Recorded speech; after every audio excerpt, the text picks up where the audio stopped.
Happy morning.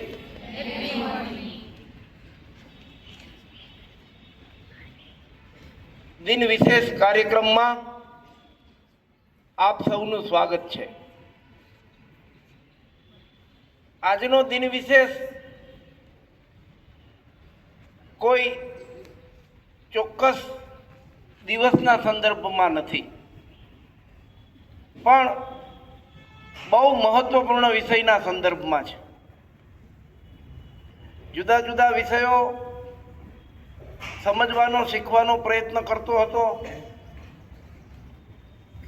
Search કરતો હતો. એમાં એક વિષય મારી સામે આવ્યો, નાલંદા વિશ્વવિદ્યાલય. આજે જ્યારે પણ કોઈ ઉચ્ચ શિક્ષણની દુનિયાની મોટી યુનિવર્સિટીઓની, મહાવિદ્યાલયોની વાત આવે તો સ્વાભાવિકપણે કેમ્બ્રિજ કે હાર્વર્ડ યુનિવર્સિટીનું નામ આવે. પરંતુ આપણો દેશ એ જ્ઞાનની પરંપરાનો દેશ છે. આપણી સભ્યતા, આપણી સંસ્કૃતિ એ જ્ઞાનની પરંપરામાં વિશ્વાસ ધરાવે છે. તમે પણ નાલંદા અને તક્ષશિલા વિદ્યાપીઠોના નામ સાંભળ્યા હશે. આ નાલંદા વિશ્વવિદ્યાલય એટલે બિહારમાં પટનાથી લગભગ 50 કિલોમીટરના અંતરે આવેલી એક વિશ્વની મોટામાં મોટી નિવાસી પાઠશાળા એટલે નાલંદા વિશ્વવિદ્યાલય. લગભગ 5મી સદીમાં સમ્રાટ કુમારગુપ્ત પ્રથમ કે જેણે આ વિશ્વવિદ્યાલયની સ્થાપના કરી. સમજો બરાબર, આ 5મી સદીની વાત છે. આ સમ્રાટ કુમારગુપ્તે હજારો એકર જમીન પર આ દુનિયાની મોટામાં મોટી નિવાસી પાઠશાળા શરૂ કરી, જેમાં એ વખતે 10,000 કરતાં વધુ વિદ્યાર્થીઓ અભ્યાસ કરતા હતા અને 2,000 કરતાં વધારે શિક્ષકો હતા.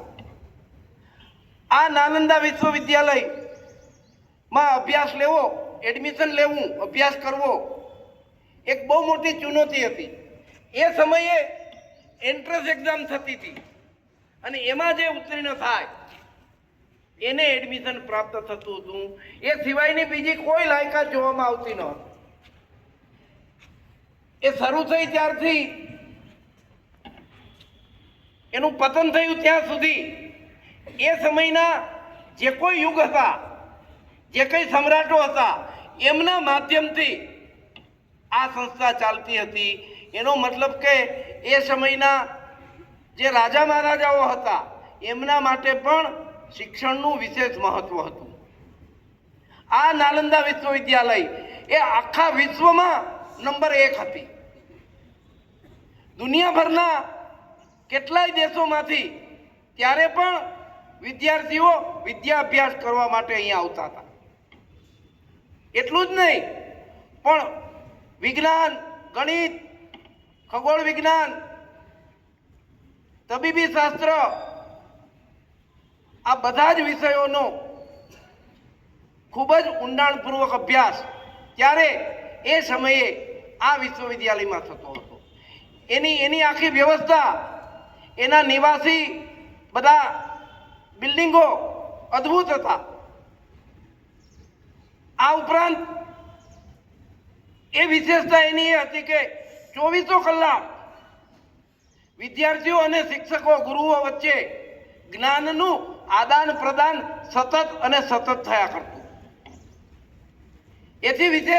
એની વિશેષતા એ હતી કે એની એ સમયે 9 મંજિલા એટલે કે 9 માળની મોટી લાઇબ્રેરીનું બિલ્ડિંગ હતું અને હજારો હસ્તલિખિત લિપિઓથી લખાયેલા પુસ્તકો, લાખો પુસ્તકો, વિશ્વ પ્રસિદ્ધ એમની લાઇબ્રેરી હતી અને એ લાઇબ્રેરીનું નામ હતું ધર્મગંજ. જ્ઞાનનો ભંડાર, જ્ઞાનનો પહાડ, એવી અદ્ભુત લાઇબ્રેરી એ નાલંદા વિશ્વવિદ્યાલયમાં હતી.